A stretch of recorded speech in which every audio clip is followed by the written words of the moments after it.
로마서 3장 21절에서 26절입니다. 제가 봉독하겠습니다. 이제는 율법 외에 하나님의 한 의가 나타났으니 율법과 선지자들에게 증거를 받은 것이라. 곧 예수 그리스도를 믿음으로 말미암아 모든 믿는 자에게 미치는 하나님의 은이 차별이 없느니라. 모든 사람이 죄를 범하였음에 하나님의 영광에 이르지 못하더니 그리스도 예수 안에 있는 속량으로 말미암아 하나님의 은혜로 값없이 의롭다 하심을 얻은 자가 되었느니라. 이 예수를 하나님이 그의 피로써 믿음으로 말미암는 화목제물로 세우셨으니 이는 하나님께서 길이 참으시는 중에 전에 지은 죄를 간과하심으로 자기의 의로우심을 나타내려 하심이니 곧 이때 자기의 의로우심을 나타내사 자기도 의로우시며 또한 예수 믿는 자를 의롭다 하려 하심이라. 아멘. 기도하겠습니다. 거룩하고 존귀하신 주님, 은혜와 사랑을 감사드립니다. 주님의 은혜 가운데 이 시간 주님의 날 허락하셔서 공예배로 하나님께 영광 돌릴 수 있게 하신 은혜 감사드립니다. 이 시간 주님의 말씀 듣는 시간입니다. 우리 안에 계신 성령께서 함께 하셔서 듣는 말씀 가운데 하나님의 음성을 듣는 자들 될 수 있도록 인도하여 주옵소서. 감사드리며 사랑이 많으신 예수님의 이름으로 기도드렸습니다. 아멘. 로마서를 처음 시작할 때 말씀드렸듯이 로마서는 1장 16절에서 17절이 로마서의 핵심입니다. 다시 한번 보도록 할게요. 로마서 1장 16에서 17절입니다. 내가 복음을 부끄러워하지 아니하노니 이 복음은 모든 믿는 자에게 구원을 주시는 하나님의 능력이 됨이라. 먼저는 유대인에게요 그리고 헬라인에게로다. 복음에는 하나님의 의가 나타나서 믿음으로 믿음에 이르게 하나니 기록된 바 오직 의인은 믿음으로 말미암아 살리라 함과 같으니라. 아멘. 한마디로 말하면 복음입니다. 바울은 이 복음을 부끄럽게 생각하지 않습니다. 왜냐하면 모든 믿는 자에게 구원을 주시는 하나님의 능력이기 때문입니다. 바울이 복음을 부끄러워하지 않는다고 말한 이유는 바울과 달리 복음을 부끄러워하는 자들이 있었다라는 뜻이 됩니다. 유대인들은 유대인들 나름의 논리를 가지고 복음을 부끄러워했을 것이고 헬라인들, 그러니까 이방인들도 그들의 나름의 이유를 가지고 복음을 부끄러워했을 것입니다. 우리 중에도 우리들 나름대로의 논리를 가지고 복음을 부끄러워할 수도 있고 아니면 하나님의 말씀이 아닌 다른 것들로 복음을 대신하려고 할 수도 있습니다. 하지만 복음이 구원을 주시는 하나님의 능력임을 아는 바울은 부끄러워하지 않았습니다. 왜냐하면 바울은 그 자신이 그 복음을 경험했기 때문입니다. 그래서 바울이 그 복음에는 하나님의 의가 나타나고 그 의는 믿는 모든 자를 의롭다 하시는 의로움입니다. 그래서 바울은 이 복음을 전하기 위해서 이제 우리가 지금까지 살펴본 것처럼 사람들이 현재 어떠한가로 시작을 했습니다. 아주 길게 살폈지만 한마디로 하면 모두 다 죄인입니다. 스스로 의로워질 수 없는 죄인들, 스스로 구원할 수 없는 죄인들입니다. 하나님을 아는 지식이 허락되었지만 이방인들은 그것을 거절했습니다. 그래서 하나님의 영광을 피조물의 것으로 바꾸었습니다. 그 결과 하나님의 심판으로 상실한 마음 가운데 살아가게 됩니다. 우리가 다 나눴던 말씀드리죠. 죄 중에 허우적거리며 평생을 살다가 마지막에는 그 죽음을 그 삭스로 받게 됩니다. 유대인들은 이방인들보다 조금 더 심합니다. 더 좋은 것이 허락됐습니다. 하나님을 아는 지식이 허락되었지만 유대인들은 더 좋은 것이 허락되었죠. 하나님의 말씀과 그 말씀에 담긴 언약이 그들에게 허락되었습니다. 그래서 언약의 표시로 할례가 있었고 하나님의 법인 율법이 주어져서 하나님의 뜻이 무엇이고 무엇이 죄인지를 알 수 있었습니다. 이것만으로도 큰 은혜죠. 그렇지만 유대인들은 주어진 은혜를 죄를 짓는 데 사용을 했습니다. 할례를 자랑하고 율법을 가졌다는 것을 자랑함으로 할례가 나타내는 언약을 깨뜨리고 율법을 어겼습니다. 자랑하는 그 행위 자체가 율법을 어긴 게 되는 겁니다. 이 모든 것의 결론이 우리가 지난주까지 본 20절에 나옵니다. 그러므로 율법의 행위로는 그 앞에 의롭다 하심을 얻을 육체가 없나니 율법으로는 죄를 깨달음이라. 결론은 희망은 없다입니다. 아무도 희망은 없다. 그럼 이제 어떻게 될까요? 모든 것이 끝일까요? 우리는 끝이 아니다라는 걸 알고 있습니다. 아무런 소망이 없는 곳에서 유일한 소망이 시작됩니다. 21절에서 바울은 율법 외에 하나님의 한 의에 대해서 이야기를 하고 있습니다. 율법으로는 소망이 없습니다. 그런데 율법 외에 하나님의 의가 나타났습니다. 하나님의 의가 계시되었다는 뜻입니다. 하나님의 의에 대해서는 우리가 앞에서 로마서 1장 16절에서 17절을 나눌 때 말씀드렸습니다. 그때 루터가 생각한 하나님의 의는 죄인들을 심판하시는 하나님의 의였습니다. 시편 51편 시인도 같은 것을 말합니다. 내가 주께만 범죄하여 주의 목전에 악을 행하여 싸우니 주께서 말씀하실 때 의로우시다 하고 주께서 심판하실 때 순전하시다 하리이다. 아멘. 여기서 주께서 말씀하신다 이 심판의 의미죠. 그래서 다윗은 자신의 죄를 심판하시는 하나님의 의로우시다, 순전하시다라고 노래를 했습니다. 하지만 성경은 그의 백성을 구원하시는 것도 하나님의 의로 표현을 합니다. 이사야 56장 1절에 보면은 여호와께서 이와 같이 말씀하시기를 너희는 정의를 지키며 의를 행하라. 이는 나의 구원이 가까워왔고 나의 공의가 나타날 것임이라 하셨도다.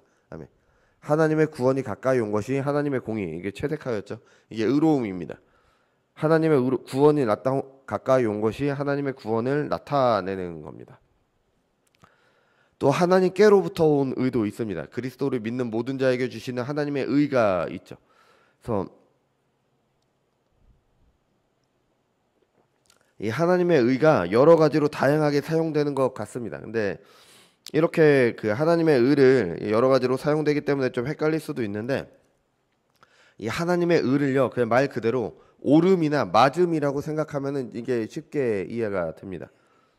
하나님의 옳음이라고 하면 좀 어색하지만 그 하나님께 합당한 거, 하나님께 옳은 거, 하나님께 맞는 게 무엇일까요? 하나님의 언약에 따라서 범죄한 자들을 심판하는 게 하나님한테 맞는 일입니다. 옳은 일이고, 맞는 일이에요. 합당한 일이죠. 그래서 하나님의 심판이 하나님의 의가 되는 겁니다. 근데 언약에 따라서 하나님께 옳은 일, 맞는 일이 또 있어요. 하나님께서 그의 백성을 불쌍히 여기심으로 그들을 구원하시는 것도 하나님께 맞는 일입니다. 하나님께 정당한 일이고 옳은 일이 되는 거죠. 그래서 율법에 따라 심판하시는 것도, 심판받아 마땅한 그들을 구원하시는 것도 모두 다 하나님의 의가 되는 겁니다. 근데 이것은 충돌하는 것처럼 보여요. 아무리 하나님의 백성이라고 해도 그들은 여전히 죄인들입니다. 하나님께서 죄인들을 그럼 그냥 용서해 주시면은 이제 하나님의 의에 맞지 않지 않냐? 죄인들이 심판하셔야 되지 않냐? 그냥 용서해 주시면은 옳지 못한 일이고 하나님의 의에 맞지 않습니다. 불의한 게 되는 거죠. 그런데 어떻게 택하신 자들을 구원하는 것이 하나님의 의, 하나님께 옳은 일이 될 수 있을까요? 율법으로는 안 됩니다. 율법에 따르면 모든 사람들이 심판을 받아 마땅합니다. 구원을 위해서 율법과 다른, 율법 외에 또 다른 의라는 게 율법과 별개의, 율법과 멀리 떨어진 하나님의 의가 나타났다는 뜻입니다. 율법과 별개의 멀리 떨어진 하나님의 의, 구원의 의가 필요한 거죠.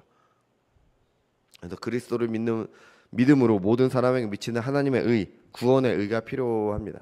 우리가 잘 아는 것처럼 예수님께서는, 그리스도께서 십자가 위에서 우리의 죄를 대신하셨습니다. 그의 피로 죄인들의 죄를 대신하셨습니다. 그뿐 아니라 그가 이루신 의를 우리에게 주십니다. 신자들은 그리스도의 의를 덧입기 때문에 의롭다고 여겨주십니다. 우리의 의는 예수님께서 주신 의입니다. 의가 옳은 맞음이라고 했잖아요. 사람은 자신에게 옳은 것, 맞는 것이 없습니다. 사람답지 않습니다. 우리는 모두 하나님께서 우리를 창조하신 대로의 모습을 잃어버렸습니다. 죄로 타락했기 때문에. 참 사람으로 오신 예수님께서 마땅히 사람이 행해야 하는 것, 마땅히 사람이 되어야 되는 존재, 하나님께 순종하는 사람의 마땅한 의를 이루시고 그것을 우리에게 주십니다. 예수님께서는 우리의 죄를 대신하셨고 죽기까지 순종하심으로 이루신 그 의를 우리에게 주시기 때문에 하나님께서는 그 의를 보시고 우리를 의롭다, 옳다고 여겨주시는 겁니다. 하나님 앞에 설 수 없는 죄인들이지만 설 수 있게 해주시는 거죠. 바울은 율법에 나타난 하나님의 의, 죄인들을 구원하는 하나님의 의가 율법과 선지자들에게 증언을 얻었다고 말을 합니다. 저희가 성탄 감사 예배 때 말씀드렸듯이 예수님이 성경의 중심입니다. 그렇기 때문에 율법과 선지자들의 말에 기록한 성경이 당연히 그리스도로 말미암는 하나님의 의를 증언한 것은 너무 당연한 일이죠. 사람이 타락했을 때부터 시작이 됐습니다. 내가 너로 여자와 원수가 되게 하고 내 후손도 여자의 후손과 원수가 되게 하리니 여자의 후손은 내 머리를 상하게 할 것이요 너는 그의 발꿈치를 상하게 할 것이니라 하시고, 말씀하시는 분은 하나님이시고요. 그 대상은 뱀, 사탄입니다. 여자의 후손을 통해 그들을 심판하실 것을 말씀하신과 동시에 그를 통해 택하신 자들을 구원하실 것을 나타내고 계십니다. 이 여자의 후손이 바로 예수님이시죠. 아담과 하와가 에덴에서 쫓겨나잖아요. 에덴에서 쫓겨날 때 하나님께서 가죽옷을 지어 입히셨습니다. 어떤 분들은 이것을 피 흘림과 연결짓기도 해요. 그러니까 동물이 잡아야 됐으니까 피 흘림이 있으니까 피 흘려서 우리의 죄를 대속하시는 그리스도와 연결하기도 합니다. 근데 그럴 수도 있지만 이거는 아닐 수도 있습니다. 좀 과하게 가는 면도 있기 때문에 분명한 것은 하나님께서 쫓겨나는 아담과 하와의 수치를 가리워 주셨습니다. 친히 가죽옷을 입히심으로 아담과 하와의 것이 아니라 다른 짐승의 가죽으로 그것을 가리셨습니다. 그리스도의 의로 우리를 덧입혀 주심을 나타내 준다고 말할 수가 있는 겁니다. 율법을 주실 때도 마찬가지입니다. 그 율법 안에는 이상하게 제사법이 들어가 있어요. 사실 제사법은 필요가 없습니다. 율법을 다 지키면은 제사법은 필요가 없어요. 근데 율법을 지키지 못했을 때 그 죄의 문제를 해결하기 위해서 제사법이 필요한 거죠. 그래서 그 문제를 해결하기 위해 다른 짐승의 피로 대신하게 됩니다. 그러니까 죄를 대신한다는 걸 보여주고 있는 거죠. 이외에 선지서에도 다양하게 나옵니다. 특히 이사야 53장에는 고난받는 여호와의 종을 통한 구원을 잘 말해주고 있고요. 예레미야에서는 새 언약에 대해서 말함으로 예수님을 나타내고 있습니다. 구약과 선지자, 율법과 선지자의 증거를 받은 하나님의 의가 바로 구원의 의가 됩니다. 우리는 그렇다면 이제 예수님께서 주신 의를 어떻게 받을 수 있을까요? 우리를 의롭게 여겨주시는 것은 우리를 어떤 존재로 봐주시는 겁니까? 우리를 옳은 존재, 맞는 존재, 합당한 존재, 하나님께서 창조하신 하나님의 백성으로 봐주신다는 겁니다.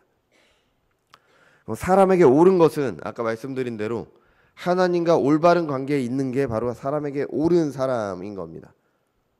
사람다운 사람인 거죠. 율법에 따르면 율법을 지켜 하나님과 올바른 관계로 들어가게 됩니다. 이게 사람에게 올바른 겁니다. 이게 맞는 겁니다. 그런데 바울이 선언한 것처럼 율법으로는 누구도 의롭다함을 받을 수 없습니다. 율법에 문제가 있어서가 아니죠. 율법이 있어도 지키지 못하는 사람들의 문제입니다. 율법은 하나님의 뜻을 나타내지만 율법을 가진 것 그 자체가 무슨 주술적인 능력을 나타내서 그것을 지키도록 하는 능력은 없습니다. 그래서 율법으로는 안 됩니다. 우리가 흔히 법을 잘 지키다가 좀 사소한 것들은 좀 어겨도 된다고 생각하잖아요. 그래서 실제 우리가 살아갈 때는 좀 사소한 것들은 좀 융통성 있게 그렇게 넘기는 경우도 있습니다. 그런데 하나님의 법은 아닙니다. 하나님의 법은 사소한 것이 없습니다. 야고보서 2장 10절입니다. 누구든지 온 율법을 지키다가 그 하나를 범하면 모두 범한 자가 되나니. 아멘. 이처럼 누구도 율법을 지킴으로 의롭다함을 얻은 사람이 없어요. 왜냐하면 하나라도 어기면 다 어긴 게 되니까. 그래서 율법과 상관없는 하나님의 의가 있어야 우리가 의롭게 되는 거죠. 그 하나님의 의는 전혀 다른 방법으로 우리에게 주어집니다. 율법을 지킴으로가 아니라 은혜입니다. 은혜로 우리에게 주어지게 됩니다. 여러분, 은혜라는 말이 우리에게 너무 익숙하잖아요. 그래서 교회에 오면은 은혜라는 말 너무 잘 사용하잖아요. 근데 이 은혜라는 말은 다른 그 어떤 종교에도 없는 굉장히 독특한 개념입니다. 기독교에만 있는 아주 독특한 단어예요. 세상의 모든 종교들은 신을 설득하는 과정이 필요해요. 당신이 나를 구원해야 할 만큼 나는 당신에게 가치가 있습니다. 나는 당신에게 이렇게 해줄 수가 있습니다. 이런 과정이 필요해요. 그래서 이것을 증명해야 되죠. 그래서 여러 가지 방법들이 있잖아요. 무슨 무속 종교 같은 경우에는 복채도 내야 되고 굿도 하고 이상한 것들 많이 하잖아요. 그러니까 다른 모든 종교들이 마찬가지입니다. 다 신에게 내 존재를 증명해야 돼요. 나는 당신에게 가치가 있습니다. 그러니까 당신은 나를 구원해야 됩니다. 이게 세상 종교죠. 그래서 이제 심지어는 성경에 나오는 것처럼 자녀를 불로 태워 바치는 그런 종교도 있는 거잖아요. 근데 오직 기독교만이 은혜를 말합니다. 은혜. 네, 물론 천주교도 말하죠. 근데 그들이 말하는 은혜랑 기독교가 말하는 은혜는 약간 다릅니다. 그분들은 은혜에다가 사람의 공로를 더합니다. 근데 기독교는 아니죠. 기독교는 오직 은혜입니다. 솔라 그라티아라 그러죠. 종교개혁의 5가지 핵심, 5가지 솔라가 있었죠. 오직 은혜죠. 은혜로 받는다. 이게 은혜다. 이게 어떤 의미일까요? 24절에 보면요.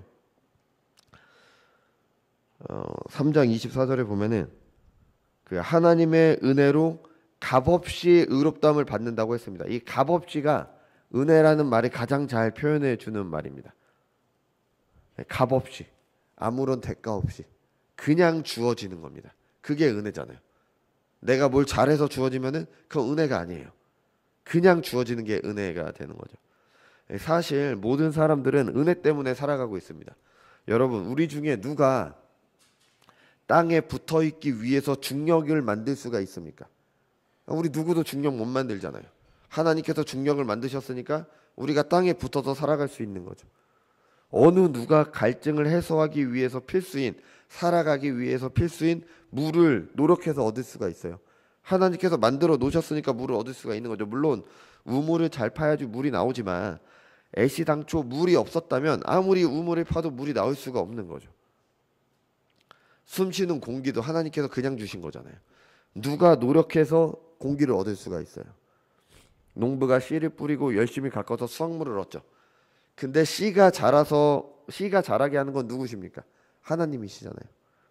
땅에 씨를 뿌리고 물이 있으면 씨가 발아해서 식물로 자라는 것, 이 모든 과정, 이 모든 것이 하나님께서 은혜로 주신 겁니다. 사람들은 은혜로 주신 것 안에서 여러 가지 수고와 노력으로 다양한 모습으로 살아가게 되는 거죠. 우리가 살아가는 것 자체가 하나님의 은혜입니다. 내가 열심히 해서 공기를 얻는 것도 아니고요. 내가 예배를 잘 드려서 땅에 물이 있는 것도 아닙니다. 그냥 있는 거예요. 그냥 은혜로 주신 거죠. 이것을 신학자들을 모든 사람에게 주어지는 은혜라고 해서 일반 은혜라고 이름을 붙였죠.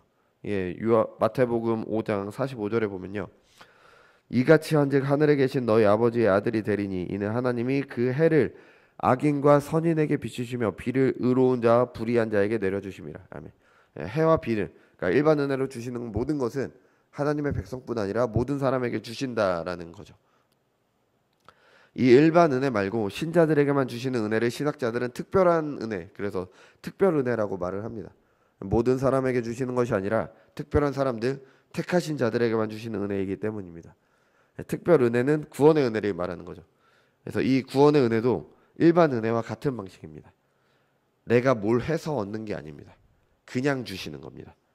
아담과 하와가 쫓겨날 때 가죽 옷을 그냥 주셨듯이 죄 때문에 하나님과 떨어져 있는 사람들에게 그냥 그리스도의 의를 덧입혀 주시는 겁니다.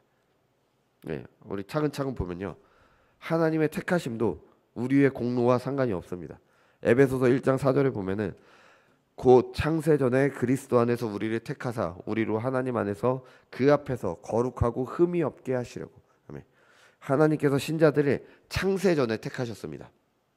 이 세상이 아직 만들어지기도 전에 하나님이 우리를 택하셨습니다. 뭐 이게 타락 전 선택이냐 타락 후 선택이냐 뭐 이런 논쟁들이 있지만 그런 것들은 중요하지 않습니다.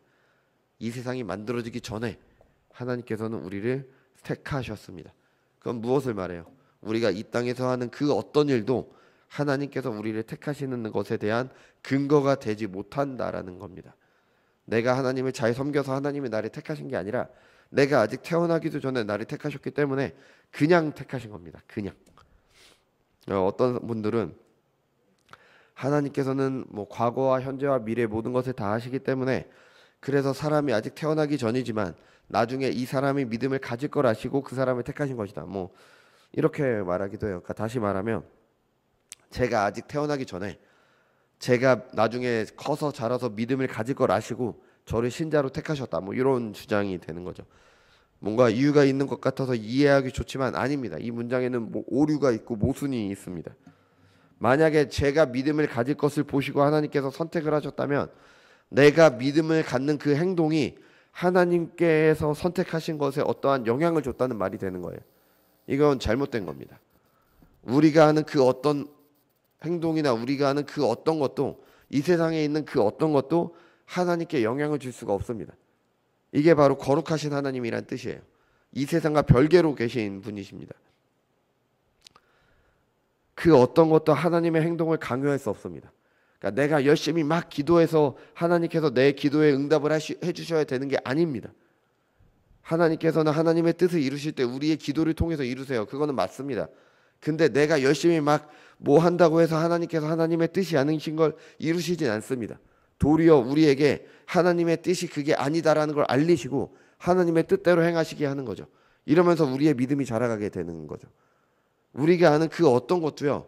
하나님께서 어떤 것을 행동하도록 강제할 수가 없습니다. 물론 성경에 보면은 하나님께서 누군가의 기도를 보고 뜻을 돌이키사 뭐 이런 내용들이 나오죠.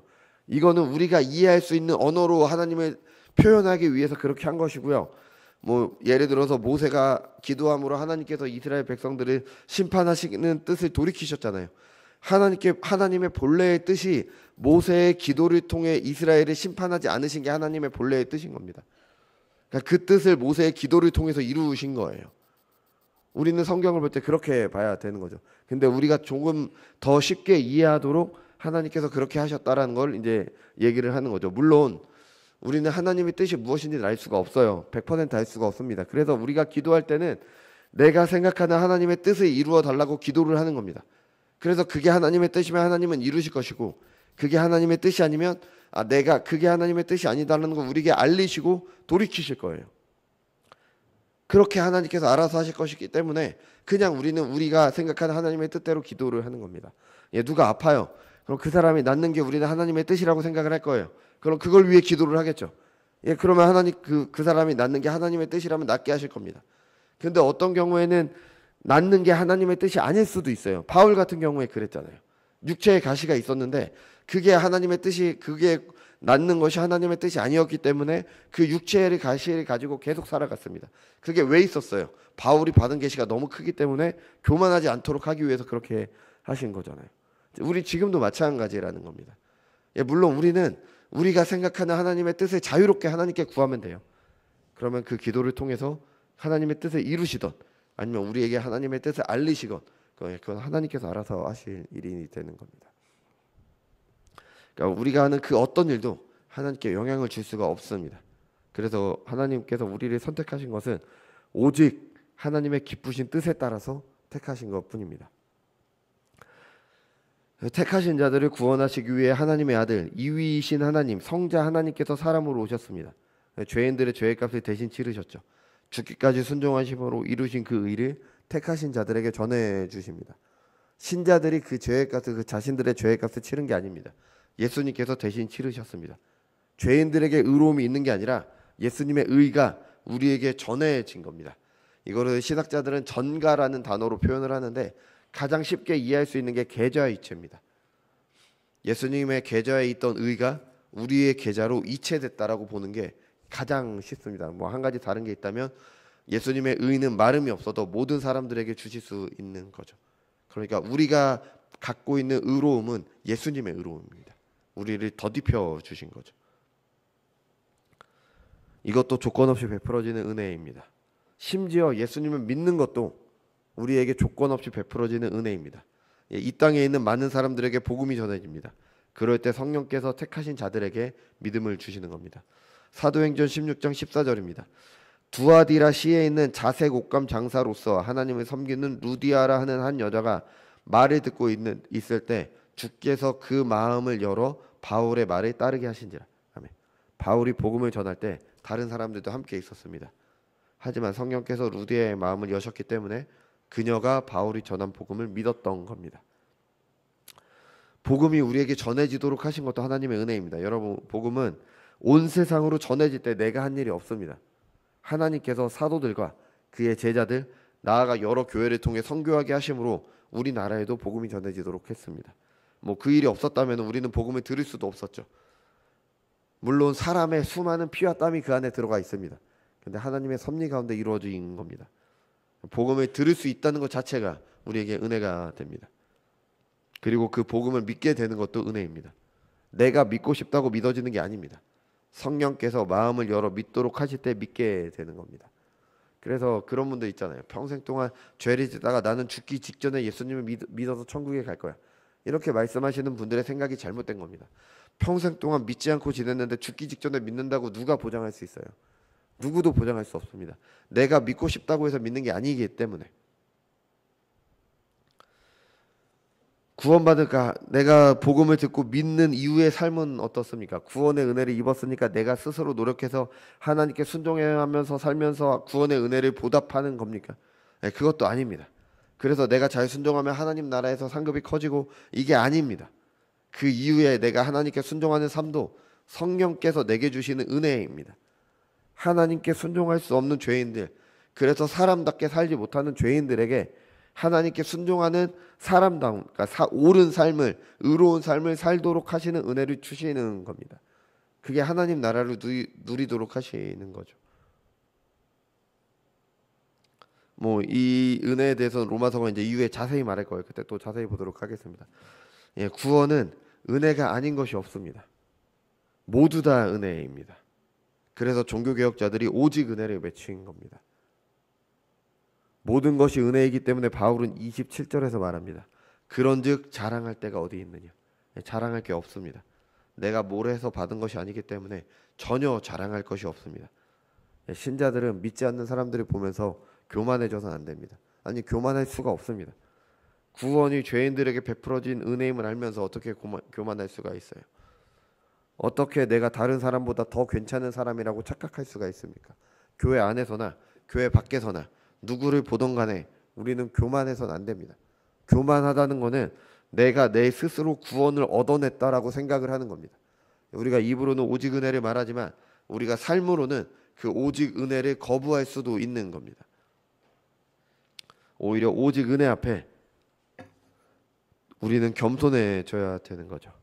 그래서 이런 죄인에게도 그 크신 은혜를 베푸신 하나님께 감사하며 겸손하는 겁니다.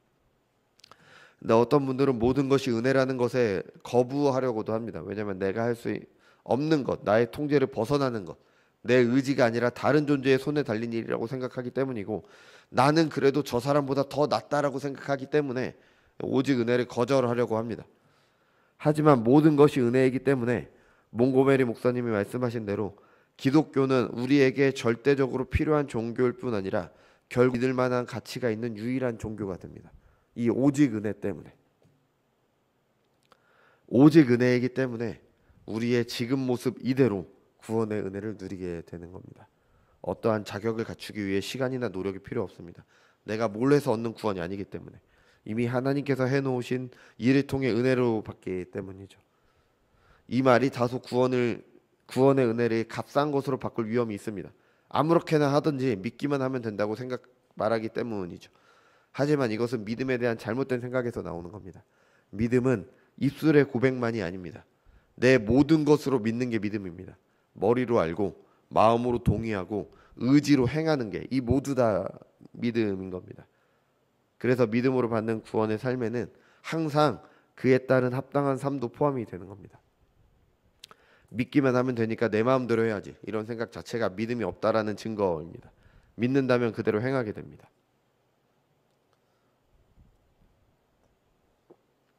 하나님께서는 자격 없는 우리를 구원하십니다. 자격을 갖추기 위해 우리가 흔히 말하죠. 하나님, 저는 요것만 해놓고 제가 하나님을 섬기겠습니다. 제가 요거 하고 나면은 하나님 섬길게요. 이것만 되면은 내가 하나님을 좀 섬기겠습니다. 요것만 남았습니다. 요것만 끝나고요.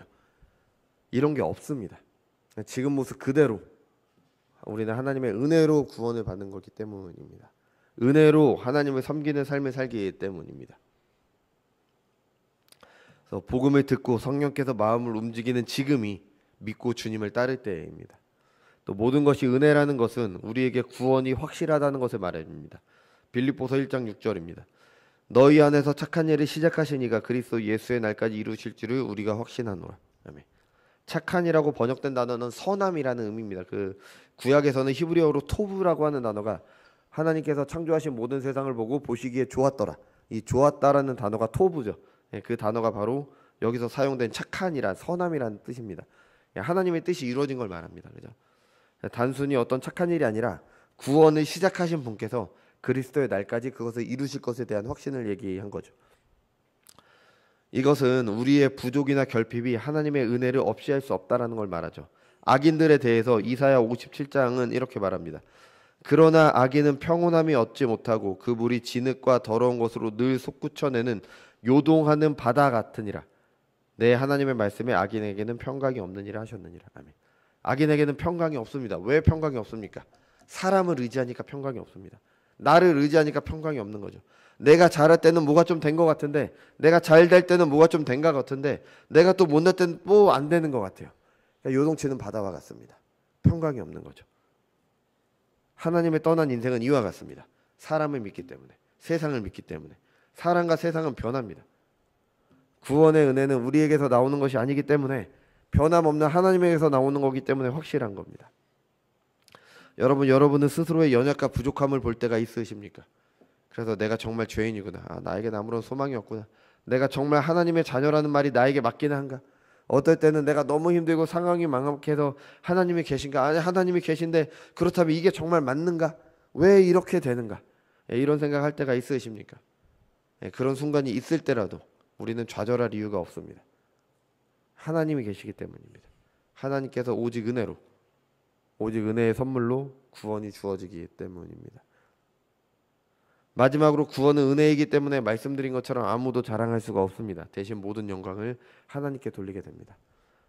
내가 받는 것, 내게 있는 그 어떤 것도 내가 이루는 것이 아닙니다. 내게 있는 것도 하나님께서 다 주신 거죠. 모든 것이 다 하나님께서 주신 것이기 때문에 그 자체로 자랑할 것이 없습니다.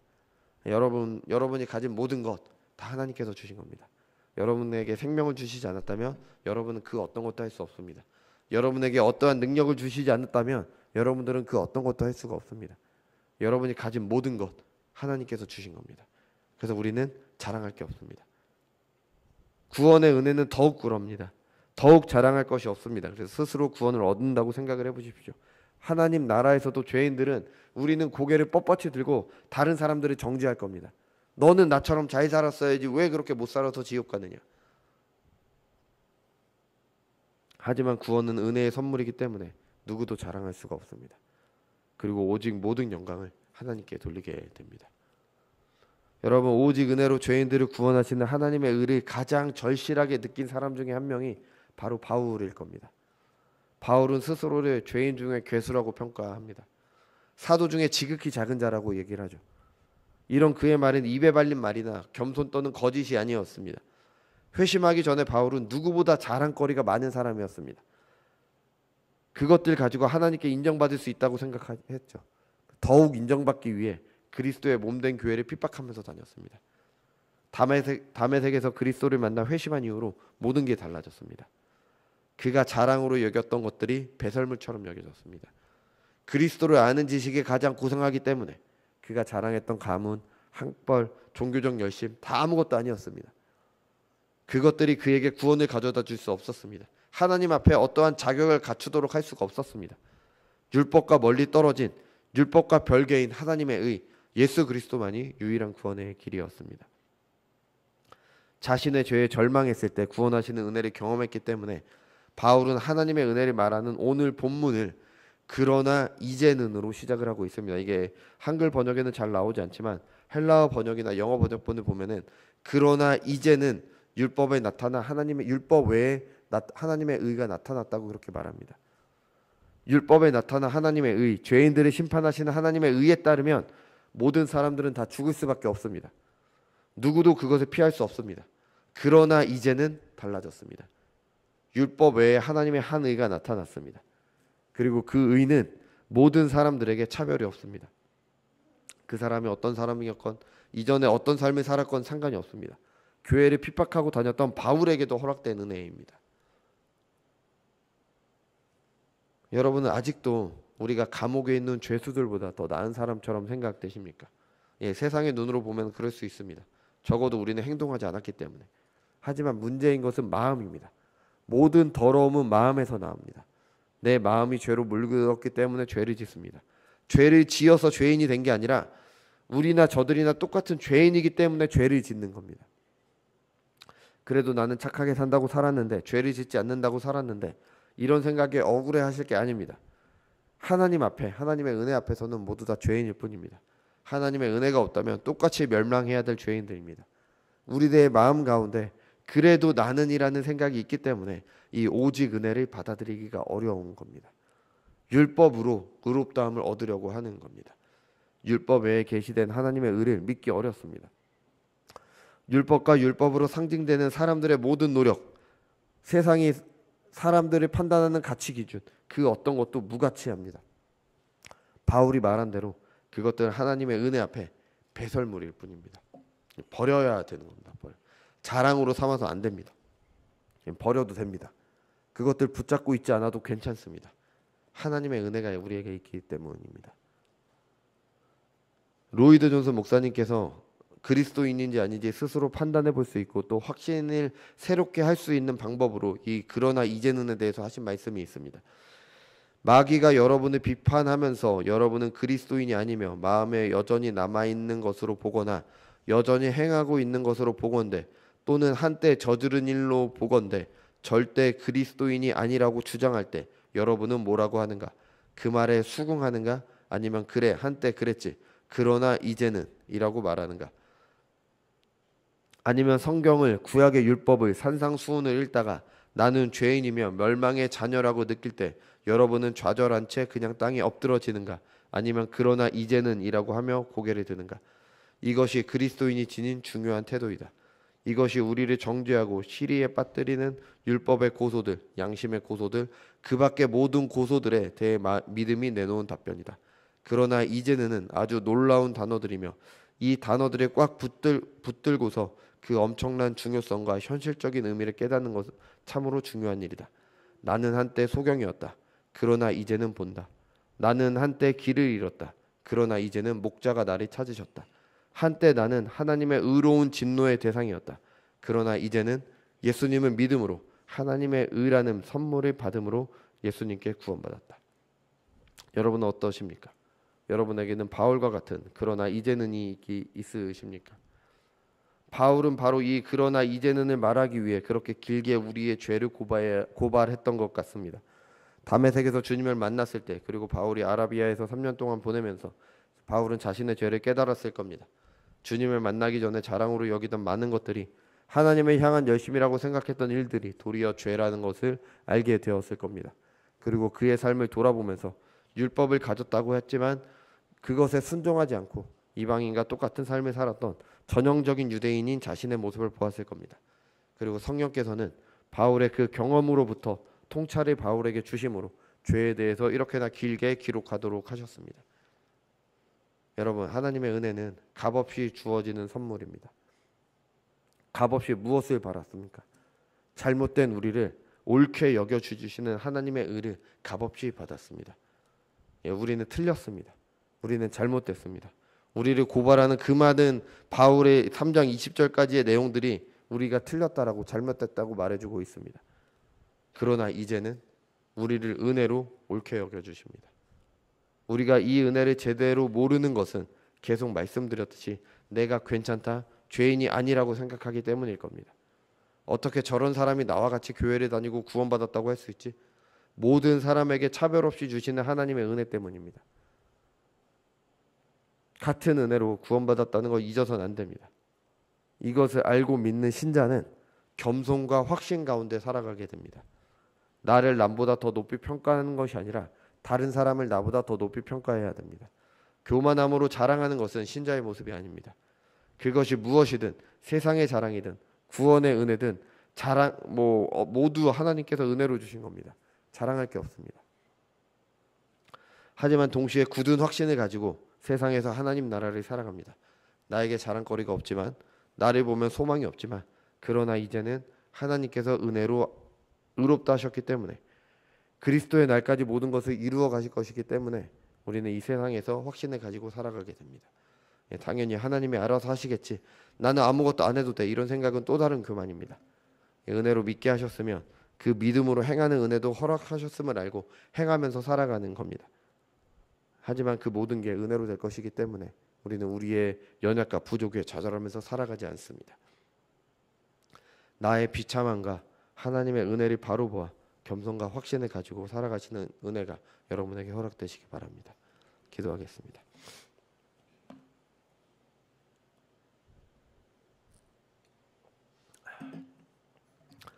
거룩하고 존귀하신 주님, 은혜와 사랑을 감사드립니다. 주님, 우리가 로마서에서 살펴봤듯이 우리는 죄인이고 그 무엇도 우리를 구원할 수 없습니다. 율법은 모든 사람이 죄인임을 고발할 뿐